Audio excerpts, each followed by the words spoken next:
Less मचा हुआ है इस यूट्यूब पर। कोई इसके ऊपर आरोप लगा रहा है, टीचर दूसरे टीचर के ऊपर टॉपर्स को खरीदने का आरोप लगा रहा है। और सच में टॉपर्स तो ऐसे बिक रहे हैं जैसे तरकारी और भाजी बिकती हो।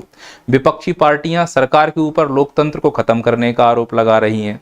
छात्र एमपीपीएससी 2019 के लापता होने का आरोप लगा रहे हैं। 5 साल हो गए, मध्य प्रदेश लोक सेवा आयोग एमपीपीएससी 2019 का रिजल्ट ही नहीं दे पाया। इतना भी सस्ता नशा मत करो कि युवाओं का भविष्य खराब हो जाए। व्यापम के घोटाले में धरने पर बैठे बच्चे पटवारी में 15-15 लाख रुपए घूस लेने का आरोप लगा रहे हैं। और जैसा कि आप जानते हो, 2 बड़े यूट्यूबर्स एक दूसरे के ऊपर स्कैम का आरोप लगा रहे हैं। ये कहानी तो आप लोगों ने सुनी होगी, पर इस कहानी में एक नया मोड़ आया है। वो कहानी मैं आपको सुनाता हूँ। कोई भी कमेंट करने से पहले इस वीडियो को पूरा देखिए। मैं चाह रहा हूँ कि आप पूर्वाग्रह से ग्रसित होकर ये वीडियो ना देखें। मैं दोनों पक्षों को निष्पक्ष रूप से आपके सामने रखूंगा। निर्णय आपका रहेगा कि बताना कौन सही है कौन गलत है। हालांकि यूट्यूब शो पर एक ऐसे बिजनेस मॉडल की आलोचना की थी, पर उसमें किसी व्यक्ति का नाम नहीं लिया था, और वह बिजनेस मॉडल मिलता जुलता था विवेक बिंद्रा के बिजनेस मॉडल से। अब ऐसा बिजनेस मॉडल विवेक बिंद्रा के अलावा दुनिया में और भी कई लोग कर रहे होंगे, पर बुरा केवल विवेक बिंद्रा को लगा। ऐसा लगा जैसे चोर की दाढ़ी में तिनका। और यह विवाद फिर बढ़ा, दोनों के बीच में विवाद बढ़ता गया। फिर विवेक बिंद्रा जी ने अपने यूट्यूब चैनल पर संदीप माहेश्वरी जी के ऊपर आरोप लगाए। फिर बाद में संदीप माहेश्वरी जी ने इसको सीरियसली लिया और खुलकर अपने यूट्यूब चैनल पर एक वीडियो बनाया #स्टॉप विवेक बिंद्रा, और उन्होंने कच्चा चिट्ठा जैसा खोल के रख दिया है विवेक बिंद्रा जी का। संदीप माहेश्वरी जी का कहना है कि यह एक मल्टी लेवल मार्केटिंग प्रोजेक्ट है, और मल्टी लेवल मार्केटिंग में एक सर्विस बेचा जाता है जिसका कॉम्प्लायंस होता है। बदले में क्या हुआ, इसमें स्कैम होने के चांसेस ज्यादा होंगे, क्योंकि इसमें एक एजेंट अपने ही एजेंट को सर्विस या गुड्स बेचने लगा। यानी कि जो प्रोडक्ट था वो एक एजेंट दूसरे एजेंट को ही बेच रहा था। इस हिसाब से इसमें स्कैम होने के चांसेस बढ़ गए। तो इसको स्कैम कहने के पीछे उन्होंने कई सारे डॉक्यूमेंट्स भी दिखाए, और उनका ये कहना है कि यह सरकार के जो लीगलिटी है उसके हिसाब से एक प्रकार का स्कैम है। संदीप माहेश्वरी जी ने अपने इस वीडियो में यहां तक बोल दिया है कि विवेक बिंद्रा जी देश छोड़कर भी जा सकते हैं, यानी कि ये भगोड़ा साबित हो सकते हैं। और इस देश में छोड़ने की प्रथा तो चली रही है, जैसे पहलवान पहलवानी छोड़ रहे हैं, सांसद सांसदी छोड़ रहे हैं, वन पेंशन वन स्कीम के लिए धरने पर बैठे लोग धरना छोड़ रहे हैं। एमपीपीएससी में जो पहले एग्जाम में अपीयर होते थे, 83,000 बच्चों ने एग्जाम देना बंद कर दिया, बच्चे एग्जाम छोड़ रहे हैं। अब तो मुझे उम्मीद है 2 लोगों पर कि एक तो लाडली बहना योजना की स्कीम छूट जाएगी, और मुझे लगता है कि इन भगोड़ों की तरह विवेक बिंद्रा भी कहीं देश छोड़कर ना चले जाएं। अब विवेक बिंद्रा जी ने संदीप माहेश्वरी के ऊपर जो आरोप लगाए थे, आइए उनकी एक एक करके बात कर लेते हैं। जैसे पहला, विवेक बिंद्रा ने अपने वीडियो में संदीप माहेश्वरी के लिए पहला क्वेश्चन पूछा था, स्कैम क्यों बोला। अब इसका जवाब मैं देता हूं। स्कैम क्यों बोला जा रहा है वो समझिए। स्कैम इसलिए बोला जा रहा है कि आप कोई प्रोडक्ट नहीं बेच रहे हैं।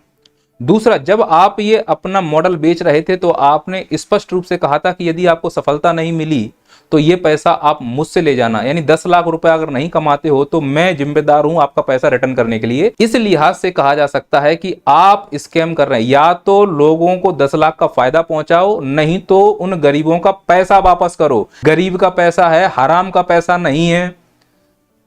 जो बिजनेस मॉडल आप कर रहे हो, इस देश में तो गिग इकोनॉमी चालू हो गई है। प्रोडक्ट कहीं है नहीं है, फैक्ट्री कहीं है नहीं है, बस सर्विस बेच बेच के लोग अमीर होते जा रहे हैं और गरीबों का दिल टूटता जा रहा है, घर टूटते जा रहे हैं।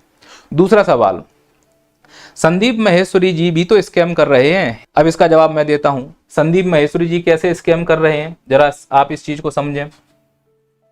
आपने कोर्स कितने का बेचा? 50,000 रुपए का। संदीप माहेश्वरी जी क्या बेचते हैं? इमेजेस बेचते हैं। कितने रुपए की बेचते हैं? 20,000 रुपए की। अब पॉइंट समझिएगा, संदीप माहेश्वरी जी अपना यूट्यूब चैनल चला रहे हैं, उन्होंने मोनेटाइज भी नहीं किया है। यानी वो नीचे के लोगों को फ्री में अपना ज्ञान देना चाह रहे हैं और पैसा ऐसे लोगों से वसूलना चाह रहे हैं जो देने की क्षमता रखते हों। यानी संदीप माहेश्वरी जो 20,000 रुपए बेच रहे हैं ना, ये बड़ी बड़ी कंपनियों को बेच रहे हैं जिनके पास अनाप शनाप पैसा है। अगर कंपनी यही इमेज बनवाने जाएगी तो 5 से 10 लाख रुपए उसका खर्च होगा, और 5 से 10 लाख वाली चीज अगर संदीप माहेश्वरी जी 20,000 में दे रहे हैं तो इसमें संदीप माहेश्वरी जी का भी लाभ हो रहा है और उन फैक्ट्री और कंपनियों का भी लाभ हो रहा है।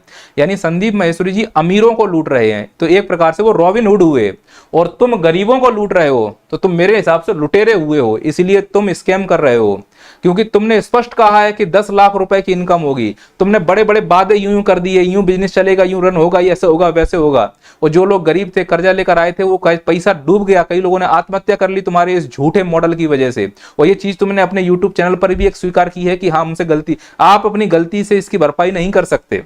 इस स्कैम को पर्दाफाश होना चाहिए, सरकार को इसके ऊपर निगरानी रखनी चाहिए। अब कहां गई ईडी और सीबीआई? जांच होनी चाहिए। गरीबों का पैसा है, गरीबों को सब जगह से मारा जा रहा है, सरकार मार रही है, ऐसे बिजनेसमैन मार रहे हैं, महंगाई मार रही है, रोजगार है नहीं है। और बेचारे रोजगार की तलाश में ही तो ऐसे लोगों के चक्कर में फंस रहे हैं। मेरी नजर में तो आपने फ्रॉड किया है संदीप माहेश्वरी जी, मुझे कहीं से फ्रॉड नहीं लग रहे हैं। बिजनेस करने का मतलब, बिजनेस करना और लपेटना अच्छा होता है। संदीप माहेश्वरी जी प्रोडक्ट बेच रहे हैं, आप झेप रहे हो, आपने चेप दिया है लोगों को। प्रोडक्ट बेचना और चेपने में अंतर होता है, और तुम अपने आप को बिजनेसमैन कहते हो, विवेक बिंद्रा जी।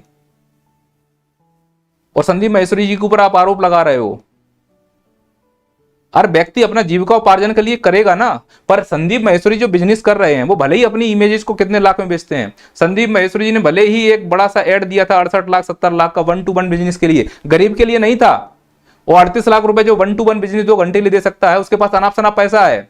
तो अमीरों से लूटना और गरीबों में देना, इसे रॉबिनहुड कहते हैं। और मेरी नजर में आधुनिक भारत के रॉबिनहुड हैं संदीप माहेश्वरी जी। फिर अब आपने एक बात और बोली कि इन्होंने इस प्रकार का ऐड दिया, तो आप ये कहना चाह रहे हो कि जो जितना बड़ा ऑडिटर होता है उसकी कंपनी उतनी क्लीन चिट होती है, कोई छग्गू अग्गू नहीं कर रहे हैं। अरे समझने वाली बात है, इसका मतलब तुम्हारी बैलेंस शीट क्लियर नहीं है, तुम्हारी बैलेंस शीट में गड़बड़ है, तभी तो तुमने बहुत बड़े हायर किए हैं। अगर तुम्हारी बैलेंस शीट सीधी होती तो छोटे मोटे लोग ही इसको अपना लेते। और तुम कहना क्या चाहते हो, भारत के सीए काम के नहीं है, भारत का मैनेजमेंट बेकार है, इसलिए तुम बड़ी बड़ी कंपनियों, विदेशी कंपनियों को हायर कर रहे हो। तुमने सीधे सीधे भारत के सीईओ पे उंगली उठा दी। और तुम 10 दिन में एमबीए करना सिखाना चाह रहे हो, मतलब जो 2-2 साल में एमबीए होता है वो तुम 10 दिन में करा सकते हो। तो तुम वैसे झूठे समझ में आ रहे हो। ये तो वही बात हुई कि 5 दिन में डॉक्टर बनना सीखें। छग्गूलाल मग्गूलाल किसको बोल रहे हो तुम? क्या भारत के सीए नहीं है? उन्होंने भी उतनी मेहनत की, उतनी ईमानदारी से मेहनत की है। तुम भारत के सीईओ का मजाक उड़ा रहे हो और अपने आप को तुम बहुत स्मार्ट समझ रहे हो। तुम अगर इतने ही स्मार्ट होते, बिजनेसमैन होते ना, तो उन गरीबों की स्थिति को समझ पाते। तुमने गरीबों का मजाक उड़ाया है, तुम गरीबों का पैसा खा गए हो, एक एक पाई का हिसाब तुमको देना पड़ेगा। तुमने अगला प्रश्न क्या पूछा? तुम बोल रहे हो कि बिजनेस करना नहीं आता है। अरे तुमको बिजनेस करना नहीं आता है, तुम लोगों की भावनाओं से खेल रहे हो। संदीप माहेश्वरी ने पैसा नहीं प्यार कमाया है, और तुम सिर्फ पैसा कमा रहे हो, बदले में तुमको वो हीट मिलेगा, वो हेट मिलेगा, और वो हेट तुमको मिल रहा है। फाइनली